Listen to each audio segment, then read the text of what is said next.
Puji Tuhan, kita bertemu lagi dalam seri pengajaran zaman akhir, musim yang kedua tentang karakter-karakter manusia akhir zaman. Kita sampai pada pertemuan yang keempat dalam daftar 19 karakter manusia akhir zaman. Mari kita berdoa terlebih dahulu.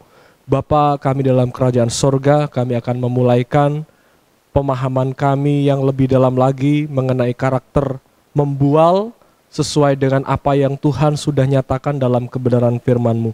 Tuntun kami dengan Roh Kudus-Mu supaya kami dapat memahami apa yang akan kami dengarkan bersama, kami pelajari bersama pada kesempatan kali ini. Dalam nama Kristus Yesus Tuhan kami berdoa, haleluya, amin. Puji Tuhan, saudara yang dikasih oleh Tuhan, kita sampai pada sesi yang keempat atau pertemuan yang keempat.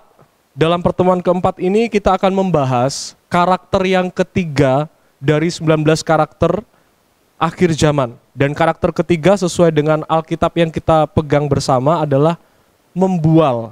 Membual ini adalah salah satu karakter yang dimunculkan dalam daftar karakter-karakter manusia akhir zaman. Apa itu membual, bagaimana yang dimaksud membual, dan bagaimana cara kita menghindari karakter ini supaya itu tidak terjadi dalam kehidupan kita. Mari kita pelajari bersama pada sesi kali ini. Membual diterjemahkan dari kata aslinya alazon. Dan itu sebabnya sebelum kita jauh lebih dalam, saya akan membagi sesi keempat ini dalam 3 bagian. Yang pertama kita akan mempelajari mengenai makna kata alazon yang diterjemahkan dengan kata membual dalam bahasa Indonesia. Apa bedanya sih membual dengan sombong? Kemudian contoh-contohnya dalam Alkitab, tokoh-tokoh yang membual itu siapa saja, supaya kita memahami arti kata atau makna kata alazon. Bagian yang kedua, kita akan mempelajari secara singkat tentang situasi-situasi yang memicu munculnya karakter membual. Sehingga dimaksudkan dengan kalau kita mempelajari situasi-situasi pemicunya, kita bisa menghindarkan diri kita dari jerat-jerat karakter membual ini. Dan bagian terakhir kita akan belajar tentang spiritual check up. Ya, saya bilang spiritual, saudara, karena ini semua karakter ada kaitannya seperti yang saya sudah bahas pada sesi yang pertama dan kedua. Karakter-karakter ini tidak hanya semata-mata karena moral yang rusak, tetapi ada kekuatan spiritual di baliknya yang disebut bahasa Alkitab sebagai seperti kedurhakaan. Kedurhakaan yang ditunggangi oleh kuasa kegelapan, kuasa si jahat, roh-roh antikristus, dan lain sebagainya.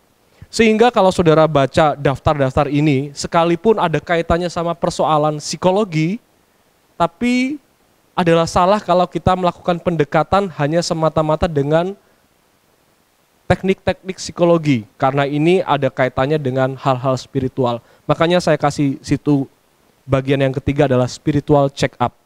Untuk memeriksa apakah kita punya karakter membual dalam diri kita. Dan biarlah firman Tuhan yang menyatakannya. Mari kita masuk pada bagian pertama. Makna kata alazon itu apa? Makna kata alazon yang diterjemahkan dalam bahasa Indonesia sebagai membual.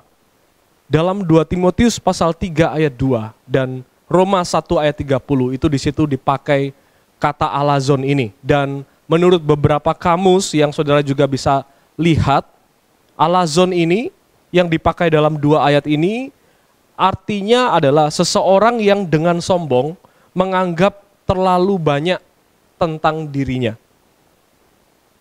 Perhatikan kata menganggap, ya.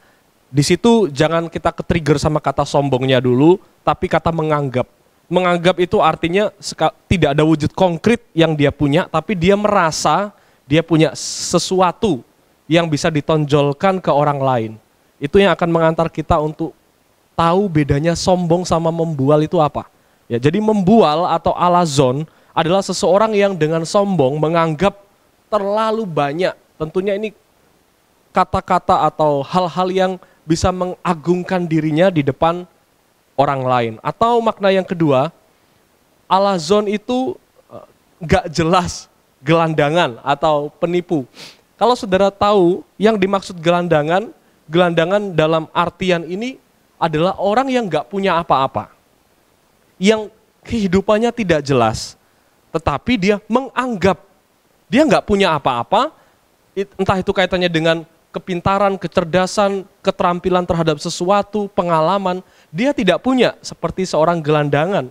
Tetapi dia menganggap terlalu banyak tentang dirinya, dia punya itu, aku punya pengalaman ke sini, aku bisa ini. Nah, itu adalah kata membual. Sehingga dari sini kita bisa membedakan apa bedanya sombong dan membual. Kalau sombong itu punya sesuatu, entah itu harta, entah itu prestasi, entah itu pasangan yang bisa kita banggakan, entah itu rumah, entah itu jabatan, entah itu pelayanan dan lain sebagainya. Yang penting kita punya sesuatu, kemudian kita pamerkan ke orang lain supaya orang lain itu takjub sama kita merasa bangga, kita merasa lebih wah di hadapan orang lain karena apa yang kita punya. Nah, ini adalah pengertian sederhana tentang sombong. Jadi sombong itu dia punya sesuatu, contohnya dasarnya dia pinter memang, dasarnya dia memang kaya, dasarnya dia memang punya apa yang dia banggakan itu dia punya. Kemudian itu dipamerkan pada orang-orang yang kurang tepat untuk membuat orang lain minder. Nah itu sombong ya, untuk membuat orang lain merasa rendah diri karena dia punya sesuatu dan orang lain nggak punya. Itu sombong. Sedangkan membual itu menceritakan ke orang lain tentang sesuatu yang hebat, padahal dia nggak punya. Itu arti membual secara sederhana. Sombong dia punya, kemudian dia pamerkan. Membual dia nggak punya, tapi dia pamerkan melalui kata-kata, melalui gimiknya, melalui gestur tubuhnya, melalui kepercayaan dirinya. Terlampau percaya diri. Kemudian dia mulai memberitakan atau menceritakan ke orang lain. Kamu nggak ngerti, aku waktu pelayanan di desa ini, aku membaptiskan seluruh warga satu desa. Padahal ternyata desa-desa itu adalah desa Kristen. Kamu nggak tahu, aku tuh punya mobil 5. Padahal mobil 5 itu adalah mobil sewaan semua. Kamu nggak tahu, aku nih punya ini. Padahal dia sebenarnya nggak punya. Cuma dia pamerkan, nah itu membual, ngomong besar. Bahasa sehari-hari itu ngomong besar, omongannya besar. Nah itu membual. Omongannya besar tapi tidak ditunjang dengan apa yang dia punya. Seharusnya kalau dia punya misalnya harta 1 miliar, dia akan mengatakan dia punya 1 miliar. Nah itu namanya sombong, dipamerkan ke orang-orang. Tapi ini dia posisinya ini nggak punya apa-apa, nggak ada prestasi, nggak ada pengalaman, nggak ada sesuatu yang dia sebenarnya miliki, tapi dia ceritakan ke orang lain, seolah-olah dia punya, dan orang lain kagum. Wah ternyata hebat ya dia, pengalamannya banyak ya. Kamu nggak tahu, dulu aku dikejar-kejar polisi, kemudian ditembak, tembakannya tuh masuk, nembus dada 3, nembus punggung 5, tapi aku nggak mati, karena aku punya kekuatan. Membual, padahal sebenarnya cuma ditembak peluru karet itu pun cuma 2. Itulah membual. Dia nggak punya apa-apa, tapi dia menceritakan sesuatu seolah-olah dia memilikinya. Nah, contoh konkret di dalam Alkitab, siapa sih tokoh-tokoh pembual? Ada 3, saudara. Setidaknya 3 yang saya bisa tampilkan kepada saudara. Yang pertama adalah iblis. Ya. Jadi kalau saudara ketemu orang yang suka ngomong besar, atau dalam bahasa resminya membual, nah dia bapaknya adalah iblis. Enggak, saudaranya bercanda. Iblis ini terkenal membual. Dalam Matius 4 ayat 8-9. Coba kita baca ya. Dan iblis membawa Yesus ke atas gunung yang sangat tinggi dan memperlihatkan kepada Yesus semua kerajaan dunia dengan kemegahannya. Dan berkata kepadanya, semua itu akan kuberikan kepadamu jika engkau sujud menyembah aku. Hello, dia ngomong sama pribadi pemilik segalanya. Dia ngomong sama orang yang salah. Dia membual di hadapan sang raja yang menguasai seluruh alam semesta. Dia ngomong begini saudara, semua itu akan kuberikan kepadamu. Seolah-olah dia yang punya, seolah-olah dia punya banyak hal, seolah-olah dia memiliki segalanya. padahal sebenarnya nol. Ini membual namanya. Ini namanya membual. Mempromosikan sesuatu yang sebenarnya dia tidak punya. Ini namanya membual. Tokoh yang kedua, anak-anak Skewa ya. Beberapa tukang jampi Yahudi dalam Kisah Para Rasul pasal 19 mencoba menyebut nama Tuhan Yesus atas mereka yang kerasukan.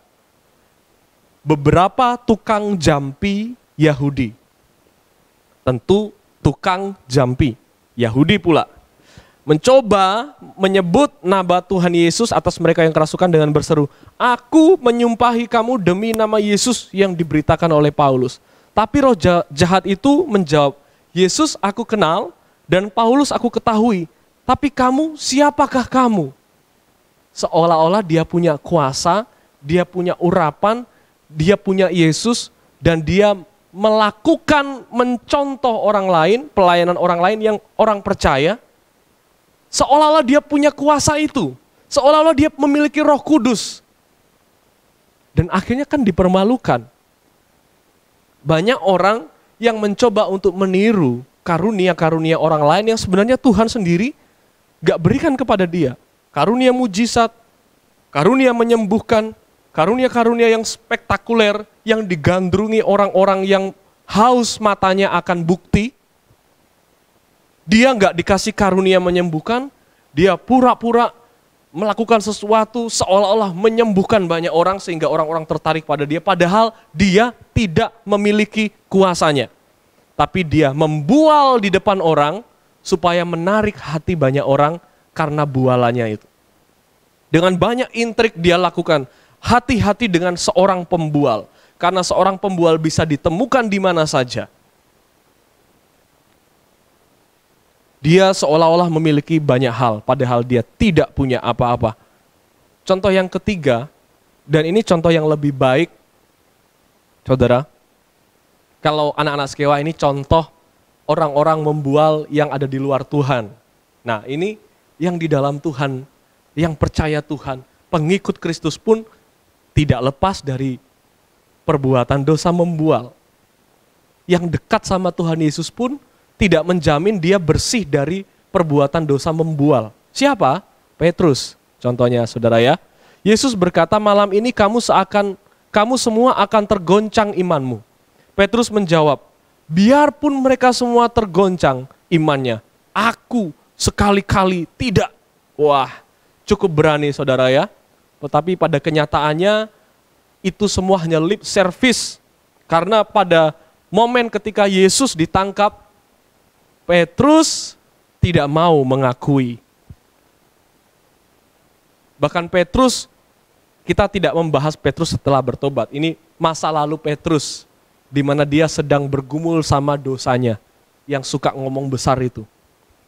Tapi toh akhirnya, ketika dia berada dalam Kristus, pada peristiwa Pantekosta, Roh Kudus menguasai dia, Roh Kudus memberikan dia dinamis atau dunamis, sama saja dinamis, dunamis, dan dia mengalami perubahan-perubahan dalam hidupnya, termasuk dia bisa bebas dari karakter membual. Demikian juga kita, kalau saudara menjumpai diri saudara sama dengan apa yang saya jelaskan melalui PA pada kesempatan kali ini, ada harapan buat kita untuk berubah jadi lebih baik lagi, asalkan kita melakukannya di dalam Tuhan. Dibimbing oleh firman Tuhan dan hidup dalam Roh Kudus. Hidup dipimpin oleh Roh Kudus. Maka kita akan mengalami perubahan-perubahan yang nyata. Kalau dulu mungkin kita susah ngerem mulut kita untuk mengatakan bahwa kita hebat padahal kita nggak hebat. Kita punya pengalaman yang banyak padahal nggak punya pengalaman. Tapi kalau kita benar-benar mau tunduk dengan arahan firman Tuhan, kita bisa, sama seperti Petrus, kita bisa mengubah diri kita. Dan kita bisa bebas dari jerat bualan. Kita masuk pada bagian yang kedua. Situasi-situasi apa sih yang memicu karakter membual? Nah ini kita perlu kenal, ada 3 situasi saudara, yang bisa memicu kita untuk membual di depan orang. Kalau kita tidak waspada dengan situasi ini, setiap situasi itu muncul kita membual, setiap situasi muncul kita membual, akhirnya karakter itu menjadi kebiasaan dan kita disebut seorang pembual. Makanya sebelum itu terbentuk menjadi karakter kita, karena kita biasa melakukannya, kita harus waspada dengan situasi-situasi ini. Situasi yang pertama yang bisa memicu seseorang untuk membual adalah saat dia ingin dianggap setara oleh orang-orang yang ada di sekitarnya. Mungkin dalam sebuah percakapan, obrolan bersama dengan beberapa orang, orang demi orang menceritakan pengalamannya terhadap sesuatu, menceritakan pengetahuannya terhadap sesuatu, menceritakan keterampilannya terhadap sesuatu, menceritakan kemampuannya terhadap sesuatu. Nah, saudara perlu waspada kalau sudah ada obrolan-obrolan semacam itu, saudara perlu waspada dengan jerat membual. Jangan sampai kita terpancing untuk merasa perlu menganggap diri kita ini setara sama cerita-cerita yang seperti itu. Sehingga kita sambil dengarkan, sambil bangun cerita dalam otak kita, aku mau ceritakan apa ya? Oh iya, aku dapat cerita ini, nanti aku akan hiperbolik, aku akan besar-besarkan pakai kaca pembesar, sehingga aku bisa setara sama mereka. Kalau bisa aku lebih hebat dari mereka.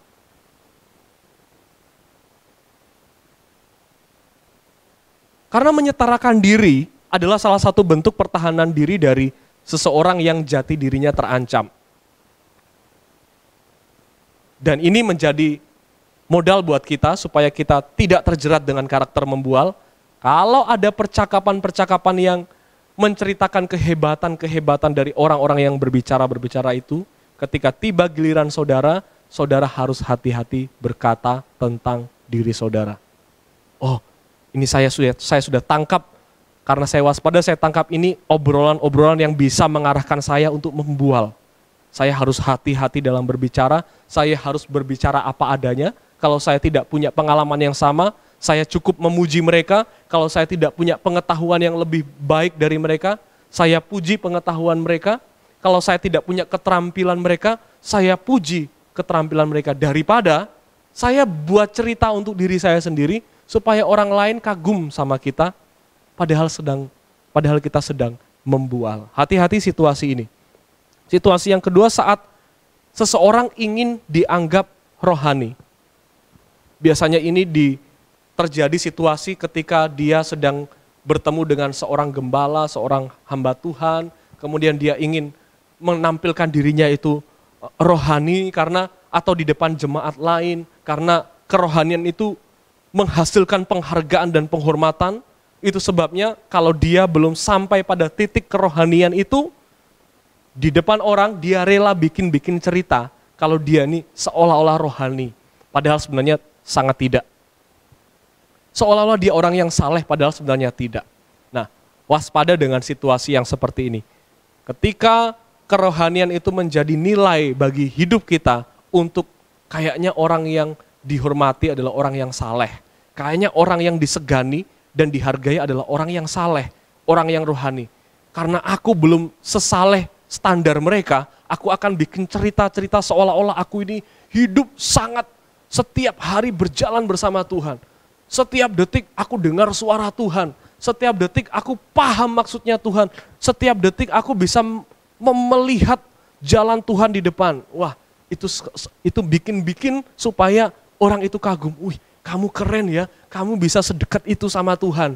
Hati-hati saat kita ingin dianggap rohani. Dan yang ketiga, saat kita merasa superior atau menindas, ya, kita terpancing untuk membual. Nah, kalau nomor 1 sama nomor 2 itu sifatnya defense mechanism, saudara. Artinya kalau diri kita terancam, ya, diri kita terancam karena cerita-cerita, kita tidak punya cerita-cerita yang hebat, kesaksian-kesaksian yang spektakuler, terancam jati diri kita, maka kita melakukan pembualan. Nah, untuk yang nomor 3, itu sifatnya menyerang, ofensif. Biasanya kalau marah-marah, kemudian kita tahu orang yang kita marah itu di bawah kita, secara memang di bawah kita, mungkin statusnya, ekonominya, pendidikannya. Wah, waktu kita marah kita terpancing untuk semakin nekan dia melalui bualan-bualan kita. Kamu nggak tahu siapa yang pegang daerah ini. Padahal yang pegang daerah ini adalah kepala pemerintahannya, lurahnya, camatnya, bupatinya, gubernurnya. Tapi karena dia marah, mungkin karena mobilnya disenggol, motornya disenggol, wah dia langsung keluar dari mobil, turun dari motor bilang, kamu nggak tahu siapa yang megang daerah ini, kamu nggak tahu siapa saya, kau bisa-bisanya kamu berani-beraninya nyentuh kendaraan saya, ini. Nah, bualan-bualan semacam ini bisa terjadi saat seseorang ingin semakin menindas orang lain. Itu artinya nomor 3 ini sifatnya ofensif, menyerang. Ya, saudara bisa capture ini dan saudara bisa merenungkan menjadi alarm buat kita. 3 situasi yang menyebabkan, memancing kita untuk membual. Dan saya rasa kita sepakat untuk hal-hal ini yang akan saya bahas ini. Ada banyak kesukaran-kesukaran hidup yang disebabkan oleh karakter membual, saudara. Mulai dari orang-orang yang gampang kena tipu. Saudara sering melihat testimoni-testimoni, ada seorang berbicara, kemudian di belakangnya itu ada rumah yang mewah, ada mobil yang mewah, kemudian banyak motor berjejeran. Saya punya ini hanya 3 bulan. Wah, macam-macam dia ngomong. Seolah-olah itu memang dia punya, padahal sebenarnya minjem karena kepentingan produksi, kepentingan bisnis. Wah, dia mulai membual di depan kamera untuk menarik minat. Hati-hati, saudara. Karakter membual itu bisa membuat orang kena tipu. Karakter membual itu akhirnya bisa membuat orang kena krisis kepercayaan. Seorang korban bualan akan merasa bahwa setiap orang itu omongannya tidak bisa dipercaya. Kok aku percaya dia hebat ternyata enggak, aku percaya ini ternyata enggak, enggak usah percaya orang lain. Nah, inilah kesukaran-kesukarannya. Kita bisa saja mengalami krisis kepercayaan. Kemudian kita sulit tahu mana yang benar dan mana yang salah. Mungkin kita jadi minder karena kita korban bualan, padahal sebenarnya omongannya itu enggak ada nilainya. Tapi kita minder, padahal dia enggak punya apa-apa, tapi dia membual di hadapan kita, aduh, aku kok jadi minder ya. Itulah kesukaran-kesukarannya, saudara, karena karakter membual. Atau mungkin kita sempat percaya sama orang itu dan mempercayakan uang kita kepada mereka, ternyata mereka berbohong dengan bualan, sehingga kita menjadi kecewa karena merugi. Nah, ini semua yang bisa menjadikan bualan itu sebagai sesuatu yang serius, bisa mendatangkan kesukaran hidup. Waspada terhadap karakter ini, karena firman Tuhan bilang, hari-hari terakhir akan datang masa yang sukar, karena salah satunya ada banyak orang yang punya karakter membual. Hati-hati dan waspada. Dan sekarang kita masuk pada bagian yang terakhir, spiritual check up karakter membual. Apakah saya punya karakter membual dalam diri saya? Saudara bisa jawab melalui pertanyaan-pertanyaan yang saya akan ajukan. Yang pertama, apakah saudara selalu merasa tersaingi oleh cerita dari orang-orang lain? Sekalipun mungkin saudara belum langsung membalas cerita mereka dengan bualan saudara, tapi ini indikasi tanda-tanda.